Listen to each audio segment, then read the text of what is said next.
Welcome to SAT TV News. I am Alicia George. In our top stories, government to meet full operating costs for Alpha Center. Trinidad authorities to fight fire with fire in response to violent crime. 3 Brazilians die in shootout in Rio Shantytown. And in sports, Clara House Rockers first ever 2014 Digital Island National Domino Champions. Details of these will follow.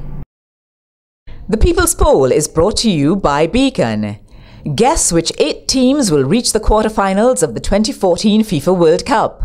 Text the country names to 5566 for a chance to win $100 Digicel top-up. The People's Poll is brought to you by Beacon. Switched on. Welcome back. During the opening ceremony of a week of activities to mark the 40th anniversary of the Alpha Center on Monday, June 23rd, Prime Minister Honorable Roosevelt Skerrit said the government will meet the full operating cost of the institution.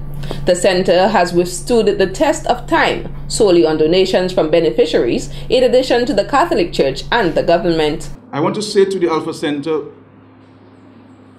that come September, the challenges which you've had in putting together the resources to operate this very important institution will be something of the past. The government, and as Minister of Finance, I have ensured that in the budget coming up in July, you will have the full operating cost for the Alpha Center in the budget. The Prime Minister noted this will go on for as long as the institution is operating in Dominica.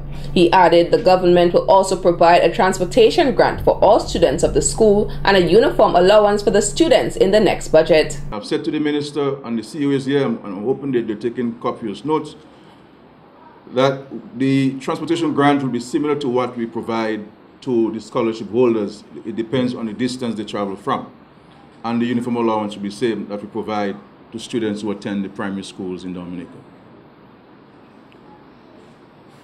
But I believe what you are doing here as volunteers, as board members, as teachers, as benefactors,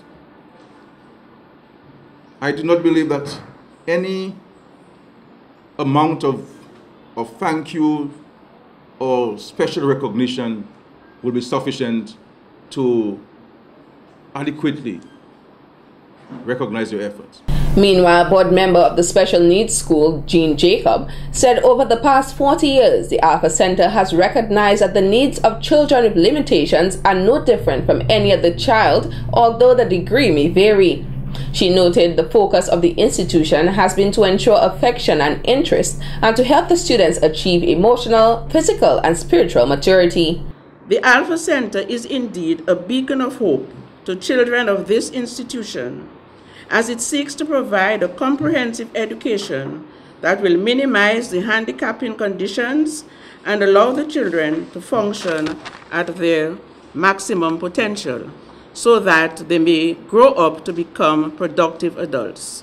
Some of the activities to commemorate the school's 40th anniversary include a school mass, open day events, an exhibition, and a panel discussion. The week of activities will come to an end on Friday, June 27th with a fundraising dinner at the Goodwill Parish Hall from 7:30 p.m. Jonathan Honore from the Ebenezer SDA topped the first semi-finals of the DBS Ministry of Education and court-sponsored reading competition. On Monday, June 23rd, Honore beat 8 other competitors to claim first place in the annual event. Second place went to Anessa Laura of the Lighthouse Christian Academy, who previously topped the quarterfinals. Solika Jupini of the Paybush Primary came in third, followed by Keela Alexander of the Woodford Hill Primary. Monica Polidor of the Wesley Primary placed fifth. The reading competition was conceptualized as a way to get students interested in reading and making use of the library. It also encourages competitive reading among students at various schools to promote an enhanced learning environment. The second semi-finals will be held on Wednesday, June 24th at the Dominica Public Service Union on Valley Road. The Electoral Commission is reassuring Dominicans of its commitment to free and fair elections as the debate on cleansing the voters list and implementation of voter identification cards heightens. In a statement issued on June 23, 2014, the Commission said together with the Electoral Office, it continues to work tirelessly to ensure that elections are free and fair. The Commission issued the statement following a meeting with a 6-member delegation of the opposition United Workers' Party on June 18, 2014. The statement said that the present electoral system has produced free and fair elections in Dominica over several decades, and that it is confident that the system is able to continue to do so. According to the Commission, steps are being taken to cleanse the list.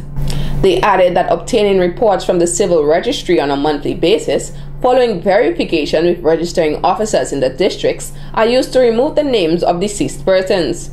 Investigations are also being launched into Commonwealth citizens who no longer reside in Dominica. The Commission also highlighted the obligation of political parties and other stakeholders to draw to the attention of the Commission the names of persons whom they believe should not be on the list.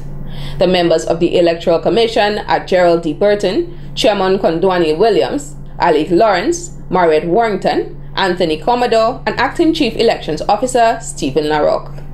And now for a new addition to our news, the People's Poll, brought to you by Beacon. When we return, more stories. The People's Poll is brought to you by Beacon. Guess which 8 teams will reach the quarterfinals of the 2014 FIFA World Cup. Text the country names to 5566 for a chance to win $100 Digicel top-up. The People's Poll is brought to you by Beacon. Switched on. Welcome back. On the 26th of June, the Ministry of Health and the Ministry of Agriculture and Forestry will host a graduation ceremony for participants of the Backyard Garden Enhancement Project. The project, which was jointly implemented by the parties, received financial support from PAHO and FAO and was launched on World Food Day 2013. The goal of the project was to improve skills in backyard gardening and increase the production and consumption of iron-rich foods in the diet. In 2010, the Ministry of Health conducted a survey to determine the anemia prevalence and dietary practices among children, pregnant women, and women of childbearing age in the La Plaine Health District in Dominica. Anemia is a decrease in the number of red blood cells or less than the normal quantity of hemoglobin in the blood. A moderate public health problem of anemia was determined among survey participants that showed 35% prevalence overall. The highest percentage of anemia was in Rivière-Sirik with 43.3%, followed by Boetica with 40%. As a result, an intervention to address the problem of anemia was planned, which included a backyard garden enhancement project. The ceremony is scheduled to take place at the La Plaine Agricultural Center from 10 a.m. This has been the local segment of the news.